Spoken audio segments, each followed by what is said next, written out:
क्या आपने कभी सोचा है कि महाभारत जैसा भयानक युद्ध आखिर शुरू क्यों हुआ? क्या ये सिर्फ हस्तिनापुर के सिंहासन की लड़ाई थी, या इसके पीछे छिपा था कोई ऐसा व्यक्ति जिसकी चालाकी और रणनीति ने पूरे कुरु वंश को विनाश की ओर धकेल दिया? क्या शकुनी वास्तव में महाभारत का सबसे बड़ा गद्दार था, या फिर वो एक ऐसा भाई था जो अपनी बहन के साथ हुए अन्याय का बदला लेने के लिए जीवन भर एक खतरनाक खेल खेलता रहा? और क्या सच में पासों का वो खेल जिसने महाभारत के युद्ध की नींव रखी सिर्फ एक खेल था, या फिर वो सदियों पहले रची गई एक ऐसी योजना थी जिसने धीरे धीरे पूरे इतिहास को बदल दिया? महाभारत के महान योद्धाओं भीष्म, अर्जुन, कर्ण, भीम और कृष्ण के बीच एक ऐसा पात्र भी था जो ना तो सबसे बड़ा योद्धा था और ना ही सबसे शक्तिशाली राजा, लेकिन उसकी बुद्धि, चालाकी और षड्यंत्र इतने खतरनाक थे कि उसने पूरे साम्राज्य को भीतर से तोड़ दिया। वो व्यक्ति था गांधार का राजकुमार, दुर्योधन का मामा और पासों के खेल का सबसे रहस्यमय खिलाड़ी शकुनी। लेकिन सवाल ये है कि आखिर शकुनी इतना खतरनाक क्यों बना?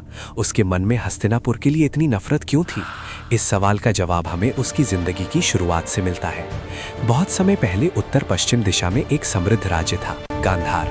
आज के समय में ये क्षेत्र अफगानिस्तान और पाकिस्तान के आसपास माना जाता है। गांधार व्यापार, संस्कृति और शिक्षा के लिए प्रसिद्ध था। इस राज्य के राजा थे सुबल। राजा सुबल के कई पुत्र थे, लेकिन उनमें सबसे बुद्धिमान और चतुर था उनका बेटा शकुनी। शकुनी बचपन से ही असाधारण बुद्धिमत्ता वाला था। वो राजनीति, कूटनीति और रणनीति को बहुत गहराई से समझता था। लेकिन उसकी जिंदगी में सबसे महत्वपूर्ण व्यक्ति थी उसकी बहन गांधारी। गांधारी केवल सुंदर ही नहीं थी, बल्कि अत्यंत धर्मपरायण और बुद्धिमान भी थी। उनकी ख्याति दूर दूर तक फैली हुई थी।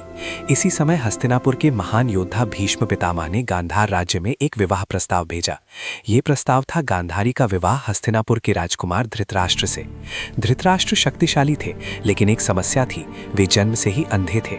गांधारी के सामने एक कठिन निर्णय था, लेकिन उन्होंने अपने पति के प्रति समर्पण दिखाने के लिए एक ऐसा संकल्प लिया जिसने इतिहास को चौंका दिया। उन्होंने अपनी आंखों पर पट्टी बांध ली। उन्होंने निश्चय किया कि जब उनके पति जीवन भर संसार को नहीं देख सकते तो वे भी जीवन भर अंधकार में ही रहेंगी। दुनिया ने इसे पतिव्रता और त्याग का सबसे बड़ा उदाहरण माना, लेकिन एक व्यक्ति था जिसे ये निर्णय बिल्कुल स्वीकार नहीं था। वो था शकुनी। शकुनी को लगा कि उसकी बहन के साथ अन्याय हुआ है। उसे विश्वास था कि इतनी योग्य राजकुमारी का विवाह एक अंधे राजकुमार से नहीं होना चाहिए था। धीरे धीरे उसके मन में हस्तिनापुर के प्रति क्रोध और नाराजगी जन्म लेने लगी। लेकिन असली कहानी यहीं से शुरू होती है। गांधारी के विवाह के बाद शकुनी अक्सर हस्तिनापुर में रहने लगा। वो अपने भांजे दुर्योधन के बहुत करीब आ गया। दुर्योधन बचपन से ही महत्वाकांक्षी था। उसे लगता था कि हस्तिनापुर का असली राजा वही होना चाहिए था। लेकिन एक समस्या थी, पांडव। पांडव भी उतने ही शक्तिशाली और योग्य थे। भीम की ताकत, अर्जुन की युद्ध कला और युधिष्ठिर का धर्म, ये सब दुर्योधन को अंदर ही अंदर असुरक्षित महसूस कराते थे। शकुनी ने बहुत जल्दी ये समझ लिया कि दुर्योधन के मन में पांडवों के प्रति ईर्ष्या है, और यही उसकी सबसे बड़ी कमजोरी थी। शकुनी ने धीरे धीरे दुर्योधन के मन में ये विचार भरना शुरू किया कि पांडव उसके सबसे बड़े दुश्मन हैं। वो बार बार दुर्योधन को उकसाता। वो कहता, अगर पांडव मजबूत हो गए तो हस्तिनापुर का सिंहासन कभी तुम्हें नहीं मिलेगा। दुर्योधन पूरी तरह शकुनी के प्रभाव में आने लगा। अब शकुनी के पास वो शक्ति थी जिसकी उसे जरूरत थी। लेकिन सवाल था, पांडवों को कैसे हराया जाए? पांडव युद्ध में बहुत शक्तिशाली थे। उन्हें युद्ध में हराना लगभग असंभव था। तब शकुनी ने एक ऐसी योजना बनाई जिसने इतिहास बदल दिया, पासों का खेल। उस समय राजाओं के बीच पासों का खेल बहुत लोकप्रिय था, लेकिन शकुनी सिर्फ एक खिलाड़ी नहीं था, वो पासों का मास्टर था। महाभारत में बताया गया है कि शकुनी पासों के खेल में अत्यंत कुशल था। वो अपने दिमाग और चालाकी से सामने वाले को आसानी से हरा देता था। शकुनी ने दुर्योधन को सलाह दी कि युधिष्ठिर को पासों के खेल के लिए बुलाया जाए। युधिष्ठिर धर्मराज थे। वे किसी निमंत्रण को ठुकराना उचित नहीं समझते थे। यही शकुनी की सबसे बड़ी चाल थी। जब युधिष्ठिर हस्तिनापुर पहुंचे तो उनके सामने शकुनी बैठा था। खेल शुरू हुआ और धीरे धीरे सब कुछ बदलने लगा। पहले युधिष्ठिर ने अपना धन खोया, फिर उन्होंने अपना राज्य खो दिया, फिर एक एक करके अपने भाइयों को दांव पर लगा दिया, और अंत में उन्होंने द्रौपदी को भी दांव पर लगा दिया। महाभारत की सबसे दुखद घटनाओं में से एक, द्रौपदी का अपमान, इसी खेल का परिणाम था। ये घटना इतनी भयानक थी कि इसने पूरे आर्यावर्त को हिला दिया। यही वो क्षण था जिसने महाभारत के युद्ध की नींव रख दी। लेकिन शकुनी का खेल अभी खत्म नहीं हुआ था। पांडवों को 13 साल का वनवास दिया गया। शकुनी और दुर्योधन को विश्वास था कि पांडव कभी वापस नहीं आएंगे, लेकिन नियति को कुछ और ही मंजूर था। वनवास पूरा करने के बाद पांडव वापस लौटे और अपने राज्य की मांग की, लेकिन दुर्योधन ने साफ मना कर दिया और आखिरकार वो दिन आ गया जिसने इतिहास बदल दिया। कुरुक्षेत्र का युद्ध।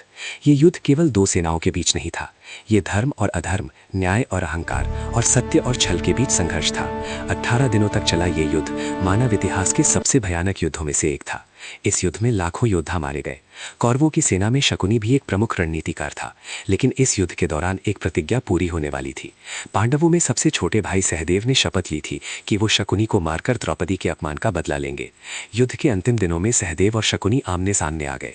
लंबे संघर्ष के बाद सहदेव ने शकुनी को पराजित कर दिया और इसी के साथ समाप्त हो गई उस व्यक्ति की कहानी जिसने महाभारत की दिशा बदल दी। लेकिन आज भी ऐतिहासिक सवाल पूछता है, क्या शकुनी सच में गद्दार था या वो केवल अपने परिवार और बहन के साथ हुए अन्याय का बदला ले रहा था? शायद यही कारण है कि शकुनी महाभारत का सबसे रहस्यमय पात्र माना जाता है। उसने तलवार से नहीं बल्कि बुद्धि, रणनीति और षड्यंत्र से इतिहास को बदल दिया। और महाभारत हमें गहरी सीख देता है। ईर्ष्या, बदला और अहंकार, ये तीनों मिलकर सबसे शक्तिशाली साम्राज्य को भी नष्ट कर सकते हैं। और शायद यही कारण है कि हजारों साल बाद भी शकुनी की कहानी हमें सोचने पर मजबूर कर देती है। लेकिन कहानी यहाँ खत्म नहीं होती, क्योंकि अगर हम महाभारत की घटनाओं को ध्यान से देखें तो एक और सवाल सामने आता है। क्या शकुनी सिर्फ एक चालाक खिलाड़ी था या फिर वो एक ऐसा व्यक्ति था जो वर्षों से सही समय का इंतजार कर रहा था? क्योंकि पासों का वो खेल अचानक नहीं हुआ था, उसके पीछे थी एक लंबी योजना, एक ऐसी योजना जिसे शकुनी ने बहुत सोच समझकर तैयार किया था। अब जरा उस समय की स्थिति को समझिए। इंद्रप्रस्थ की स्थापना के बाद पांडवों की शक्ति लगातार बढ़ रही थी। राजसूय यज्ञ के बाद तो उनकी प्रतिष्ठा पूरे आर्यावर्त में फैल चुकी थी। राजा, ऋषि और योद्धा सभी पांडवों का सम्मान करने लगे थे। लेकिन यही सफलता दुर्योधन के लिए सबसे बड़ी पीड़ा बन गई। कहा जाता है कि जब दुर्योधन पहली बार मय दानव द्वारा बनाई गई माया सभा में गया तो वो उसकी अद्भुत वास्तुकला देखकर चकित रह गया। उस सभा में ऐसी मायावी संरचनाएं थी कि कभी जमीन पानी जैसी दिखती थी और कभी पानी जमीन जैसा दिखाई देता था। दुर्योधन इसी भ्रम में एक बार पानी में गिर पड़ा और उसी समय द्रौपदी के हंसने की घटना का उल्लेख भी कई कथाओं में मिलता है। ये घटना दुर्योधन के अहंकार को गहराई से चोट पहुंचा गई। वो अपमान और ईर्ष्या से चलने लगा और ठीक उसी समय शकुनी ने दुर्योधन के मन की इस कमजोरी को पहचान लिया। शकुनी जानता था कि युद्ध में पांडवों को हराना आसान नहीं होगा। भीम की ताकत, अर्जुन की युद्ध कला और श्री कृष्ण का मार्गदर्शन, इन सबके सामने सीधे युद्ध करना मूर्खता होती। इसीलिए शकुनी ने तलवार की जगह दिमाग का इस्तेमाल करने का निर्णय लिया और यहीं से शुरू हुआ इतिहास का सबसे खतरनाक खेल, पासों का खेल। लेकिन इस योजना के पीछे एक और महत्वपूर्ण बात थी, युधिष्ठिर का स्वभाव। युधिष्ठिर धर्मराज कहलाते थे। वे सत्य, नियम और परंपराओं का पालन करने वाले राजा थे और उसी समय की परंपरा के अनुसार अगर किसी राजा को पासों के खेल के लिए निमंत्रण दिया जाता था तो उसे ठुकराना अपमान माना जाता था।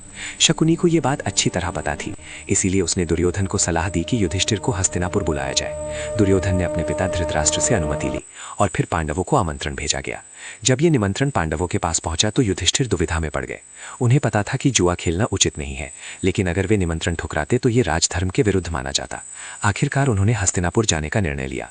उन्हें ये नहीं पता था कि वे जिस खेल में भाग लेने जा रहे हैं वो केवल एक खेल नहीं बल्कि एक षड्यंत्र है। हस्तिनापुर की उस सभा में जब युधिष्ठिर पहुंचे तो वहां कौरव, भीष्म, द्रोणाचार्य, कृपाचार्य और कई महान योद्धा उपस्थित थे। लेकिन पासों का खेल खेलने के लिए सामने बैठा था शकुनी। सभा में सबको पता था कि शकुनी पासों का सबसे कुशल खिलाड़ी है। फिर भी खेल शुरू हुआ और धीरे धीरे इतिहास का सबसे विनाशकारी खेल आगे बढ़ने लगा। पहला दांव लगा और युधिष्ठिर हार गए। फिर दूसरा दांव, फिर तीसरा। हर बार पासे शकुनी के पक्ष में गिरते रहे। सभा में बैठे कई लोग ये देखकर हैरान थे, लेकिन कोई भी इस खेल को रोक नहीं सका। और धीरे धीरे वो क्षण आ गया जिसने पूरे इतिहास की दिशा बदल दी। युधिष्ठिर ने अपना राज्य खो दिया, फिर अपने भाई और अंत में द्रौपदी को भी दांव पर लगा दिया। यही वो क्षण था जिसने महाभारत के सबसे दर्दनाक अध्याय की शुरुआत की। लेकिन शायद शकुनी को भी उस समय यह अंदाजा नहीं था कि उसके द्वारा शुरू किया गया ये खेल एक दिन पूरे कुरु वंश के विनाश का कारण बन जाएगा। क्योंकि उस दिन जो अपमान हुआ वो केवल एक स्त्री का अपमान नहीं था, वो धर्म, न्याय और मर्यादा का अपमान था। और यही अपमान आगे चलकर महाभारत के महान युद्ध का सबसे बड़ा कारण बना। लेकिन अब सवाल ये है, क्या शकुनी ने सच में केवल बदले के लिए ये सब किया था या फिर उसके मन में कोई और गहरी योजना भी छिपी हुई थी? महाभारत की कहानी का यही हिस्सा इसे इतना रहस्यमय और जटिल बना देता है, क्योंकि यहाँ हर पात्र केवल अच्छा या बुरा नहीं है। हर निर्णय के पीछे भावनाएं, परिस्थितियां और इतिहास की परछाइयां छिपी हुई है। और शकुनी वो उन सभी पात्रों में सबसे रहस्यमय था।